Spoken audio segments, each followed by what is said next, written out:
नमस्कार दोस्तों जीएसटी के अंदर रिवर्स चार्ज मैकेनिज्म यानी आरसीएम के अंदर प्रोविजन है कि जब पेमेंट आप डायरेक्टर को करेंगे तो उस केस में आरसीएम की एप्लीकेबिलिटी होगी।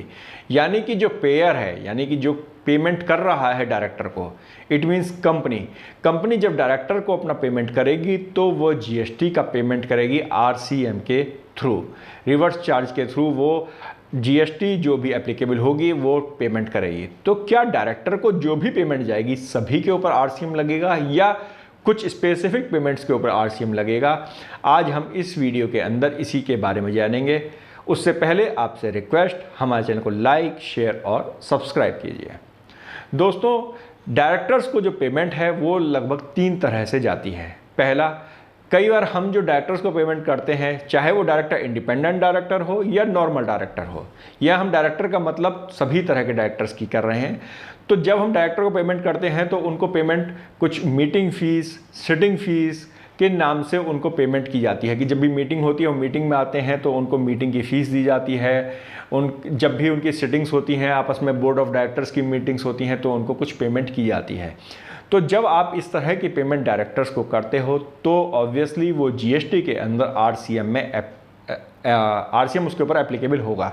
यानी कि उस केस में जब आप डायरेक्टर को सिटिंग फीस दोगे तो आपको उस केस में आरसीएम के अंदर जीएसटी पे करना होगा।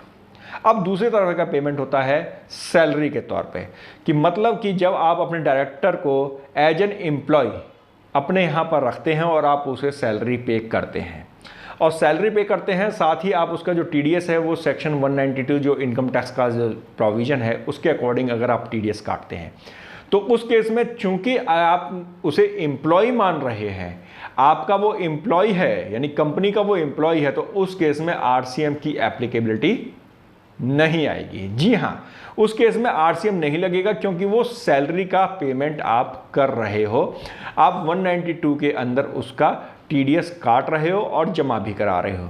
तो उस केस में जो पेयर है, जो कंपनी है, जब भी पेमेंट करेगी अपने डायरेक्टर्स को तो उस केस में वो आरसीएम नहीं पे करेगी, वो जीएसटी पे नहीं करेगी आरसीएम के अंतर्गत।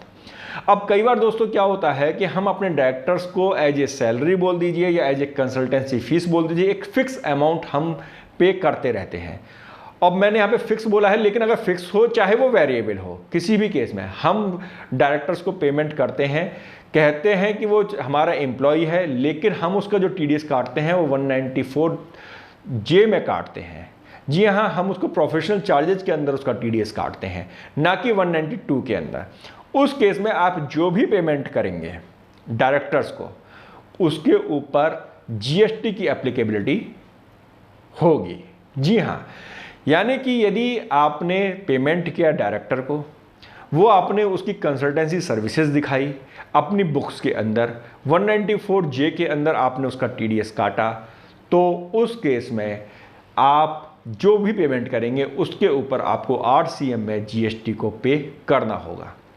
तो दोस्तों, ये 3 कंडीशंस हैं। पहली कंडीशन जैसे हमने आपको बताया कि अगर आप सिटिंग फीस पे कर रहे हो तो आरसीएम लगेगा।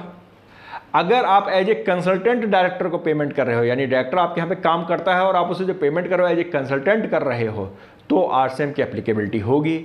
और यदि आप उसे एज एन एम्प्लॉय आप उसको पेमेंट कर रहे हो, आप 192 के अंदर उसको कवर कर रहे हो, तो उस केस में आरसीएम एप्लीकेबल नहीं होगा।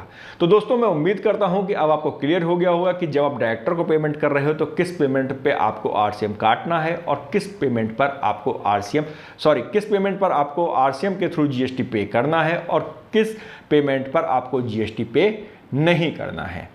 दोस्तों, आपको यह जानकारी कैसी लगी हमें कमेंट बॉक्स में कमेंट जरूर कीजिए। हमारे चैनल को लाइक, शेयर और सब्सक्राइब कीजिए। धन्यवाद।